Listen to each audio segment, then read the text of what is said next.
नमस्कार फ्रेंड्स मु शक्ति आपण देखुंती नरसिंहा क्रिएशंस पेजेंट। तो फ्रेंड्स आज वीडियो रे वर्तमान बड़ मुख्य खबर उपर नजर पकाइबा जहाँकि आपण माने समस्ते जानि रखिबा निहाती दरकार। तेबे कोन रही आज वीडियो रे वर्तमान बड़ मुख्य खबर आपण माने जानिबा पई वीडियो को शेष पर्यंत देखंतु जहाँद्वारा कि आपण माने डिटेल्स इंफॉर्मेशन पाई परिबे। एवं फ्रेंड्स ता पूर्व ए वीडियो गोटे लाइक करंतु जदि पारुछंती आपनकर सांग साथी मानकु वीडियो को शेयर करनतु। जदि फ्रेंड्स आपण माने आमो चैनल ले नुआ ही वीडियो देखुछंती पूर्व केबे भी हमरो चैनल को सब्सक्राइब करनाती तबे निहाती चैनल को सब्सक्राइब करे सहित पाखे आस्तुवा बेल आइकन को बजाय रखतांतु। तो फ्रेंड्स नंबर 1 रहिछि बदलिबनी आपनकर ईएमआई रेपो रेट और रिवर्स रेपो रेट अपरिवर्तित रखिला आरबीआई बदलिबनी आपनकर ईएमआई। भारत रिजर्व बैंक आज मुद्रानीति घोषणा करिछि रेपो और रिवर्स रेपो रेट अपरिवर्तित रही। रिजर्व बैंक गवर्नर लगातार अष्टम थर लगी सुधार रे कौनसी परिवर्तन कराई नाहंती। आरबीआई गवर्नर शक्तिकांत दास कहते आसंता 3 मास रेपो रेट 4% रही। रिजर्व रेपो रेट 3.55% रहिबो। मार्जिनाल स्टैंडिंग सुविधा हार एवं बैंक हार 4.25% रहिबो। 3 दिन बैठक पर रिजर्व बैंक 6 सदस्य विशिष्ट मुद्रा नीति कमिटी यही घोषणा करिछि। मॉनिटरी पॉलिसी कमिटीर विगत 7 समीक्षा बैठक में भारतीय रिजर्व बैंक रेपो रेट अपरिवर्तित रखिथिला।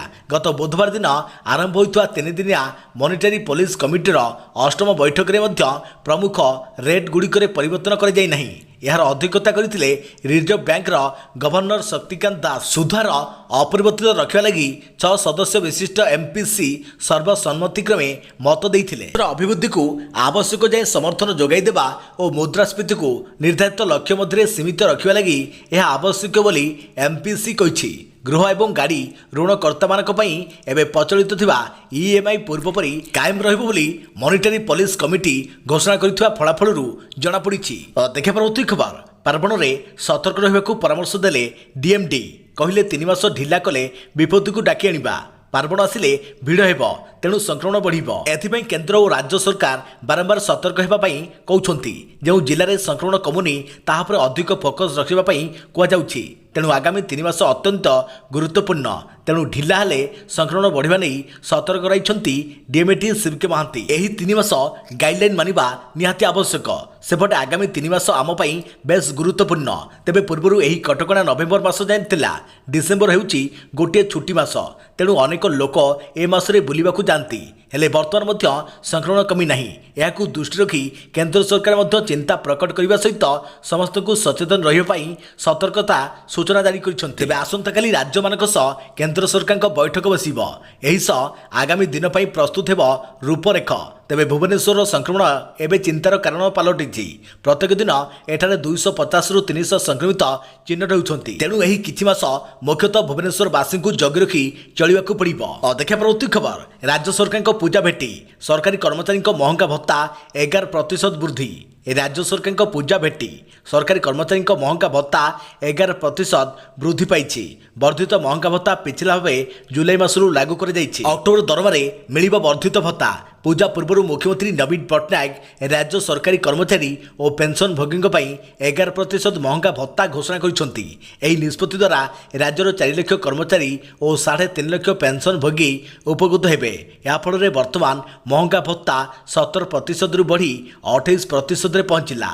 बकेया 3 मासर वर्धित भत्ता मध्य अक्टोबर दरमारे मिलिबो बोली कुआ जाय। राज्य सरकार निष्पत्ति अनुसार 1/7/2021 रु पिछला भाव 11% महंगा भत्ता लागू हेबो और यह अक्टोबर मिलिबो। बकेया 3 मासर वर्धित भत्ता मध्य नगद आकार रे मिलिबो। देखा परवर्ती खबर 2021 पई नोबेल शांति पुरस्कार घोषित। 2 सांबादिकों को मिलित सम्मान घोषणा होईछि। 2021 वर्ष पई शांति नोबेल पुरस्कार 2 सांबादिकों को मिलित भाव यह सम्मानस्पद पुरस्कार मिली। अभिव्यक्ति रे स्वाधीनता क्षेत्र में उल्लेखनीय संघर्ष जो 2 सांबादिक मारिया दिशा और दिमित्री मुरातोव को नोबेल शांति पुरस्कार दिज्व। देखा परवर्ती खबर राति सुधा 10 जिला सतर्क रुह वर्षा और वज्रपात विपद नहीं पाणीपाग विभाग सूचना। राति सुधा 10 जिला को वर्षा और वज्रपात विपद। यही सतर्क सूचना मध्य राज्य में 10टी जिले में घड़घड़ी सह वर्षा पूर्वानुमान कर येलो वार्निंग जारी करिछि आंचलिक पाणीपाग विभाग। तेबे एही सबु जिलागुड़िक मध्य रही केन्दुझर, मयूरभंज, सुंदरगढ़, जाजपुर, ढेंकानाल, गंजाम, गजपति, नुआपड़ा, संबलपुर आदि भली जिलागुड़ी को सतर्क रहिबाकू परामर्श देइछि पाणीपाग केन्द्र।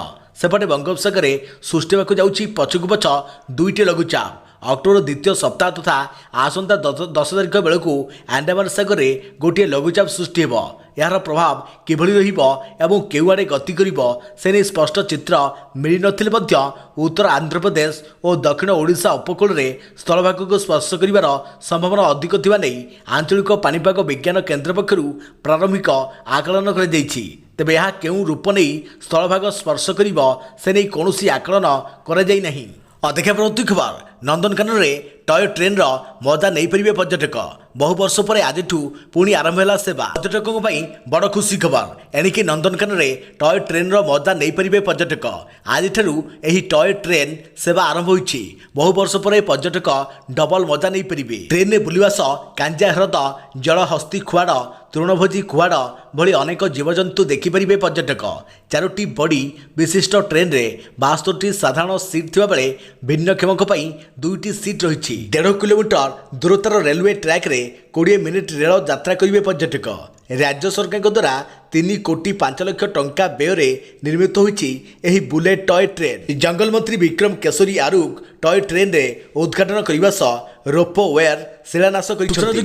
2014 मसीह शिशु रेल गाड़ी अचल हो पड़ी। भारतीय रेलवे सुपारिश क्रमे 2016 डिसेम्बर 9 रु राइट्स लिमिटेड पक्षर शिशु रेल नवीकरण पर चुक्ति स्वाक्षर करथिला।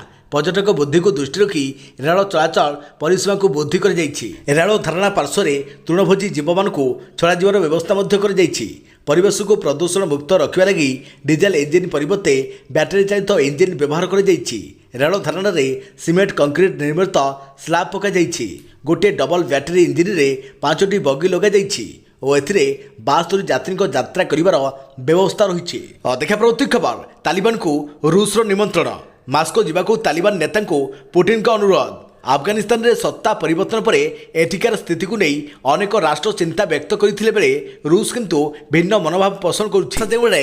छत्ता सियाड़े नीति निजर स्वार्थ दृष्टि तालिबान को समर्थन बाटर आगे चली रूस। पूर्वर तालिबान को समर्थन देवाकू चर्चा होता बेले एबे तालिबानी नेता रूस राष्ट्रपति व्लादिमीर पुटिन मास्को जावाक निमंत्रण करथिबा सूचना दैछन्ती अफगानिस्तान रे रहितवा रूस स्वतंत्र दूत आमिर काबुलाव। अफगानिस्तान को तालिबानी कब्जा करी सरकार गढ़िबा परे अनेक राष्ट्र एथारे निजर निज राष्ट्रदूतों को निज निज देश को फेराई नेबा सह निज नागरिकों को मध्य फेराई नैछन्ती।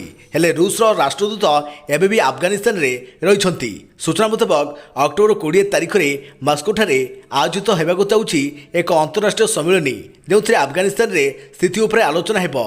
यह पूर्व मार्च रे मध्य एपरी बैठक करथिला रूस। रूस समेत अमेरिका, चीन और पाकिस्तान जोगदे सेठारे शांति फेराई आनिबाकू प्रयास करिबाकू वार्ता देइथिले। एही क्रम में अफगानिस्तान को रूस सहयोगर हाथ बढ़ाइबा बोली गणमाध्यम प्रतिनिधि पचरा जिबारु रूस राष्ट्रदूत जामिर काबुलाव कहिथिले जे जदिओ एभली प्रस्ताव रही किंतु एजाएं किसी स्पष्ट कर जाई परिबो नाही। पूर्व तालिबान को रूस आतंकवादी संगठन भाव घोषणा करथिला बेले एबे एथिरे कोनोसी परिवर्तन कराजिबो नाही। वर्तमान जहाँ स्थिति रही तरबरिया भावे किसी भी निष्पत्ति नियाजिबो नाही बोली जामिर कहिसंती। देखा प्रवृत्ति खबर लखीमपुर हिंसा नहीं यूपी सरकार को ऊपर बरसिले सुप्रीम कोर्ट। कहीं मुख्य अभियुक्त को गिरफ कर बोली कले प्रश्न। लखीमपुर हिंसाकांड मामलें उत्तर प्रदेश सरकार ऊपर खप्पा होती सुप्रीम कोर्ट। ଏହି ମାମଲାରେ ନିଜ ଆଡ଼ୁ ଶୁଣାଣି କରିଥିବା ସର୍ବୋଚ୍ଚ ନ୍ୟାୟାଳୟ ଘଟଣାର ତଦନ୍ତ ସନ୍ତୋଷଜନକ ନୁହେଁ ବୋଲି କହିବା ଅସନ୍ତୋଷ ପ୍ରକାଶ କରିଛନ୍ତି। ୟୁପି ସରକାରଙ୍କ ପକ୍ଷରୁ ଓକିଲ ହରିଶ ସାଲଭେ କୋର୍ଟକୁ କହିଥିଲେ ଯେ ଏହି ମାମଲାରେ ଆଶିଷ ମିଶ୍ରାଙ୍କୁ ସମନ ଜାରି କରାଯାଇଛି ଏବଂ ସେ ଆସନ୍ତାକାଲି କୋର୍ଟରେ ହାଜର ହେବେ। ଅଭିଯୁକ୍ତ ଆଶିଷ ମିଶ୍ରାଙ୍କୁ ସମନ ଜାରି ଦେଇ ୟୁପି ସରକାର ଉପରେ ବର୍ଷିଛନ୍ତି। ଅନ୍ୟ ହତ୍ୟା ଅଭିଯୁକ୍ତଙ୍କୁ ଏମିତି ସମନ କରାଯାଇଛି ବୋଲି କ୍ଷୁବ୍ଧ ହୋଇ ପ୍ରଶ୍ନ କରିଛନ୍ତି କୋର୍ଟ। तेबे एजाएं कहीं मुख्य अभियुक्त को गिरफ कर प्रश्न कर सुप्रीमकोर्ट। यह अन्य कौन संस्था को तदंत दायित्व देवाक कहते। तेबे अन्य संस्था तदंत दायित्व नेबा जाए साक्ष्य और घटना सह संपृक्त समस्त दस्तावेज को संरक्षित रखा निर्देश देते। साक्ष्य प्रमाण और दस्तावेज संरक्षण नहीं राज्य सरकार को निर्देश देते कोर्ट। अन्य कौन तदंतकारी संस्था दायित्व नेबा जाए प्रमाणर संरक्षण पर राज्य सरकार डीजीपी को निर्देश दिंतु बोली कोर्ट कहते। लखीमपुर रे अति नृशंस भाव 8 जन को हत्या कर तेणु आईन अनुजाई कार्यानुष्ठान ग्रहण करने उचित बोली कोर्ट कहते। देखा प्रवृत्ति खबर आर्यन कह डाक्तरी परीक्षा न्यागला जेजे हस्पिटाल जामिन आवेदन शुणाणी प्रक्रियार अंश विशेष भाव आर्यन खान और अन्य को डाक्तरी परीक्षा जेजे हस्पिटाल को निया जामिन आवेदन शुणाणी शेष होगा पर्यंत अपेक्षा नक डाक्तरी परीक्षा पर से अर्थर रोड जेल को नेबाई एनसीबी निष्पत्ति नहीं। जामिन आवेदन शुणाणी चलता बेले अतिरिक्त सॉलिसिटर जनरल मजिस्ट्रेट कोर्ट रे मेंटेनाबिलिटी इश्यू उठाई प्रथमे ताहा स्थिर कर मामलार मेरिट अच्छी कि ना बोली देखा उचित बोली से कहते यही जामिन आवेदन को विरोध करिबो बोली एनसीबी पूर्व कहथिला। तेणु आज एस्प्लेनेड मजिस्ट्रेट कोर्ट रे उपरोक्त अभियुक्त मानक जामिन आवेदन शुणाणी हेबा परे Narcotics Control Bureau NCB Aryan Khan को जामिन आवेदन कौन मेरिट अच्छी बोली पचारिथिला। देखा प्रवृत्ति खबर नेपाल खसीगले मंत्री पुओ समन पर भी होना हाजर। पूर्व राष्ट्रमंत्री अजय मिश्रा पुओ आशीष मिश्र फेरार समन पर भी हाजर होना आशीष दिन 10टा सुधा हाजर होगापी कहुला घरे नोटिस लग प्रमाण सहित आसवाई आशीष मिश्रा को कहुला हेले से हाजर होना। लखीमपुर रे 4 जन कृषकों मृत्यु होता घटना पर मुख्य अभियुक्त कहुवा आशीष मिश्रा फेरार अछंती। से नेपाल पलाई जाइथवा जातीय गणमाध्यम रे चर्चा होउछि। तांकर लोकेशन नेपाल काठमुंडारे मिलुवा जनापड़ी। देखा प्रवृत्ति खबर ओडिशा रे सुस्थ अपेक्षा बढ़ुची आक्रांतक संख्या फोन कले घर को जाई दिया कोरोना टीका। गत किछि दिन धरी राज्य में 500 रु 600 मध्य दैनिक संक्रमण रही तेज सुस्थों संख्या ठारू अधिक आक्रांत चिन्ह रुआ देखा मिली। राज्य में पॉजिटिव हार 0.76% रही बेले 9टी जिले में कोरोनार दैनिक संक्रमण 10 उपर रही। राजधानी भुवनेश्वर में आक्रांतक संख्या बढ़ुथिबारु चिंता बढ़ी जाइछि। तेणु आगको जोंठी संक्रमण बढ़िबो से अंचल को माइक्रो कंटेनमेंट जोन घोषणा करिजो बोली कहछंती डीएमएटी प्रोफेसर डॉक्टर सीबीके महांती। पूर्व संक्रमण बढ़ुथिबा किछि स्थान में कंटेनमेंट जोन घोषणा कर जाइथिला। गत एक सप्ताह धरी राज्य में संक्रमण उपर तळ हेउछि। राजधानी में लोकों कोविड कटकणा को बेखातिरी पई एसबु हेउछि बोली कह जाउछि। सेहिपरि टीकाकरण को अधिक गुरुत्व दिया जाउछि बोली कहछंती स्वास्थ्य विभाग परिवार कल्याण निर्देशक डॉक्टर विजय पाणिग्राही। से कहते जे वर्तमान राज्य में मोट 3 कोटी उपरे डोज दिया सारा 2 कोटी 30 लाख रु अधिक प्रथम डोज और 91 लाख रु अधिक द्वितीय डोज नहीं सारे। स्वास्थ्यकर्मी आशा और अंगनवाड़ी कर्मी मध्य टीकाकरण को वृद्धि करने को प्रयास कर आसंता डिसेम्बर सुधा समस्त को प्रथम डोज टीका देवा लक्ष्य रखा। भिन्नक्षम वयस्क शय्याशायी व्यक्ति घर को जाई टीका देवा जिला स्तर में प्रस्तुति आरंभ कर फोन कॉल कले घर को जाई टीका प्रदान करिजो बोली से कहछंती। देखा प्रवृत्ति खबर पुणी बढ़िला पेट्रोल और डीजेल दर पुणी बढ़िला तैल दर। अंतर्जातीय तैल मूल्य में वृद्धि क्रमागत चतुर्थ दिन हार वृद्धि पाउथारु अक्टोबर 9 रे पेट्रोल एवं डीजेल मूल्य सारा देश में सर्वकालीन सर्वोच्च स्तर में पहुंची। राष्ट्रत इंधन व्यवसायी मूल्य विज्ञप्ति अनुଯାयी पेट्रोल मूल्य लिटर पिछा 30 पैसा और डीजेल मूल्य लिटर पिछा 35 पैसा वृद्धि पाई। दिल्ली और मुंबई रे पेट्रोल मूल्य सर्वदा सर्वोच्च स्तर में पहुंची। दिल्ली रे लिटर पिछा 103 टंका 54 पैसा और मुंबई रे लिटर पिछा 109 टंका 54 पैसा पहुंची। दिल्ली रे डीजेल मूल्य लिटर पिछा 92 टंका 12 पैसा पहुंचुवा बेले और मुंबई रे लिटर पिछा 100 टंका पाखापाखि पहुंची। महाराष्ट्र राजधानी रे 1 लिटर पेट्रोल मूल्य 69 टंका 92 पैसा रही। देखा प्रवृत्ति खबर महंगाला प्याज किलो पिछा बढ़िला एतिक टंका। सारा देश में विभिन्न सामग्रीर दरदाम वृद्धि होबार लगी जहाँफल खाउटी नाना असुविधार सम्मुखीन होती।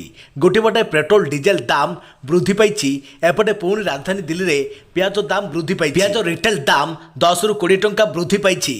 या पूर्व पियाज किलो प्रति 30 टंका थिला किंतु एबे दाम वृद्धि होईछि। इंधन दाम रे गत किछि दिन हला निया लागिछि जो लोकों उपरे यार प्रभाव पड़ी। एवं पुणी पियाज दाम भी बढ़ी जाइए। दिल्ली में बर्तमान पियाज किलो पिछा 50 रु 60 टंकार बिक्री होउछि। दाम वृद्धि पछर कारण वर्षा बोली कहुछि। अदिनिया वर्षा जो फसल नष्ट होइछि सेथिबाई दाम बढ़ी जाइछि। आगामी दिन में पियाज दाम आहरी बढ़ियो बोली कहुछि। देखा प्रवृत्ति खबर बड़गोटाई आसियो बात्या पानीपाग वैज्ञानिक आकलन 2टी लघुचाप मिसी बढ़ाइबे शक्ति। बंगोपसागर सृष्टि होगा जाऊँगी पछकु पछ 2टी लघुचाप अक्टोबर द्वितीय सप्ताह तथा आसंता 10 तारिख बेलू आंडामान सागर गोटे लघुचाप सृष्टि हो। यार प्रभाव किभଳି ରହିବ ଏବଂ କେଉଁଆଡ଼େ ଗତି କରିବ ସେ ନେଇ ସ୍ପଷ୍ଟ ଚିତ୍ର ମିଳିନଥିଲେ ମଧ୍ୟ ଉତ୍ତର ଆନ୍ଧ୍ରପ୍ରଦେଶ ଓ ଦକ୍ଷିଣ ଓଡ଼ିଶା ଉପକୂଳରେ ସ୍ଥଳଭାଗକୁ ସ୍ପର୍ଶ କରିବାର ସମ୍ଭାବନା ଅଧିକ ଥିବା ନେଇ ଆଞ୍ଚଳିକ ପାଣିପାଗ ବିଜ୍ଞାନ କେନ୍ଦ୍ର ପକ୍ଷରୁ ପ୍ରାରମ୍ଭିକ ଆକଳନ କରାଯାଇଛି। ତେବେ ଏହା କେଉଁ ରୂପ ନେଇ ସ୍ଥଳଭାଗ ସ୍ପର୍ଶ କରିବ ସେ ନେଇ କୌଣସି ଆକଳନ କରାଯାଇ ନାହିଁ। ପାଣିପାଗ ବିଶେଷଜ୍ଞ ପ୍ରଫେସର ସୁରେନ୍ଦ୍ରନାଥ ପଶୁପାଳକ କହିଛନ୍ତି ଯେ ଲଘୁଚାପ ଅଧିକ ଘନୀଭୂତ ହେବ ନାହିଁ। 10 ରୁ 11 ତାରିଖ ମଧ୍ୟରେ ଲଘୁଚାପ ସୃଷ୍ଟି ହେବା ପରେ ଅଧିକ ଘନୀଭୂତ ହୋଇ ଅବବତ ରୂପ ନେବା ସହ ଆନ୍ଧ୍ରପ୍ରଦେଶ ଉପକୂଳ ମୁହାଁ ହେବ। ପ୍ରଭାବରେ 14 ରୁ 15 ତାରିଖରେ ପୁରୀଠାରୁ ଦକ୍ଷିଣ ଉପକୂଳ ଓ ସଂଲଗ୍ନ ଜିଲ୍ଲାଗୁଡ଼ିକରେ ବର୍ଷା ହେବ। 16 ତାରିଖରେ ବର୍ଷା ପରିମାଣ ବଢ଼ିବ।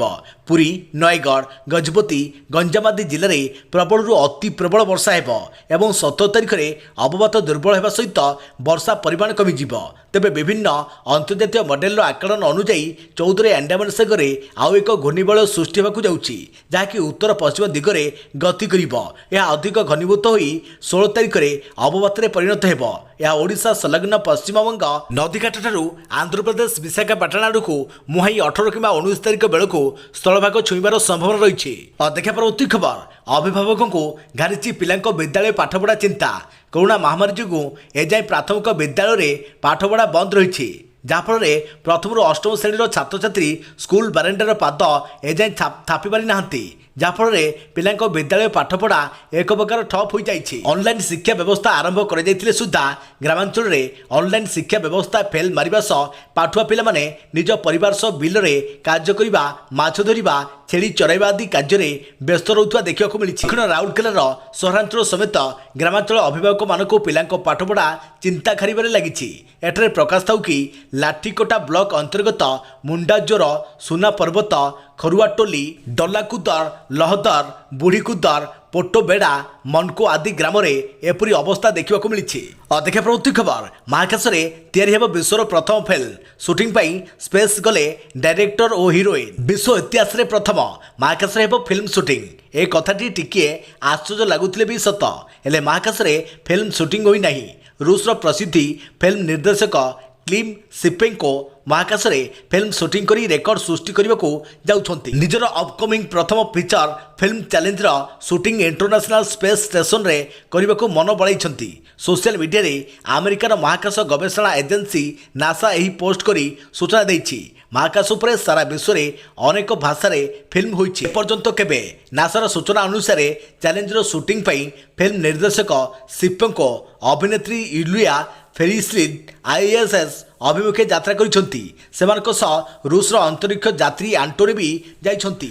ଦେଶର ମହାକାଶ ଗବେଷଣା ଏଜେନ୍ସି ଦ୍ୱାରା ସୋୟୁଜ୍ MS-19 ଅନ୍ତରିକ୍ଷ ଯାନ ମାଧ୍ୟମରେ ଏମାନଙ୍କୁ ISSକୁ ପଠାଯାଇଛି। ଚ୍ୟାଲେଞ୍ଜ ଫିଲ୍ମ ଟିମ୍ ମହାକାଶରେ 12 ଦିନ ରହିବେ ବୋଲି କୁହାଯାଇଛି। ଦେଖା ପରବର୍ତ୍ତୀ ଖବର। ଦୋଷୀ ସାବ୍ୟସ୍ତ ହେଲେ ଆତ୍ମଘୋଷିତ ଧର୍ମଗୁରୁ ଗୁରୁମୂର୍ତ୍ୟ ରାମ ରହିମ। ଦୋଷୀ ସାବ୍ୟସ୍ତ ହେଲେ ଧର୍ମଗୁରୁ ଗୁରୁମତି ରାମ ରହିମ। ଶୁକ୍ରବାର ରଞ୍ଜିତ ସିଂ ହତ୍ୟା ମାମଲାରେ ଦୋଷୀ ସାବ୍ୟସ୍ତ ହୋଇଛନ୍ତି ଗୁରୁମତି। ସ୍ୱତନ୍ତ୍ର CBI କୋର୍ଟରେ ତାଙ୍କୁ ଦୋଷୀ ସାବ୍ୟସ୍ତ କରାଯାଇଛି। ପଞ୍ଚକୁଲାର ଏକ ସ୍ୱତନ୍ତ୍ର central bureau of investigation bureau CBI court Ranjit ସିଂଙ୍କ ହତ୍ୟା ମାମଲାରେ ରାମ ରହିମ ସିଂ ଏବଂ ଅନ୍ୟ 4 ଜଣଙ୍କୁ ଦୋଷୀ ସାବ୍ୟସ୍ତ କରିଛନ୍ତି। ରହିମଙ୍କ ସମର୍ଥକ ରଞ୍ଜିତ ସିଂଙ୍କୁ ଜୁଲାଇ 10, 2002ରେ ହତ୍ୟା କରାଯାଇଥିଲା। ଡିସେମ୍ବର 3, 2003ରେ CBI ହତ୍ୟା ମାମଲାର FIR ପଞ୍ଜୀକରଣ କରିଥିଲା। ଆସନ୍ତା ଅକ୍ଟୋବର 12ରେ ସମସ୍ତ ଦୋଷୀଙ୍କୁ ଦଣ୍ଡ ଘୋଷଣା କରାଯିବ ବୋଲି ସ୍ୱତନ୍ତ୍ର CBI କୋର୍ଟ ଘୋଷଣା କରିବେ। ଗୁରୁମତି ରାମ ରହିମ ସିଂ ତାଙ୍କର 2 ଜଣ ମହିଳା ଶିଷ୍ୟଙ୍କ ବଳାତ୍କାର ମାମଲାରେ 20 ବର୍ଷ ଜେଲ୍ ଦଣ୍ଡ ଭୋଗୁଛନ୍ତି। ଅଗଷ୍ଟ 2017ରେ ପଞ୍ଚକୁଲାର ଏକ ସ୍ୱତନ୍ତ୍ର CBI କୋର୍ଟ ତାଙ୍କୁ ଦୋଷୀ ସାବ୍ୟସ୍ତ କରିଥିଲେ। ଦେଖା ପରବର୍ତ୍ତୀ ଖବର। ଷ୍ଟାଡିୟମରେ ପ୍ରେମିକାକୁ ମୁଦି ପିନ୍ଧାଇଲେ ଦୀପକ ଚହର। ଜାଣନ୍ତୁ କିଏ ସେ? ଷ୍ଟାଡିୟମରେ ପ୍ରେମିକାକୁ ମୁଦି ପିନ୍ଧାଇଲେ ଚେନ୍ନାଇ ସୁପର କିଙ୍ଗସ୍ ଦ୍ରୁତ ବୋଲର ଦୀପକ ଚହର।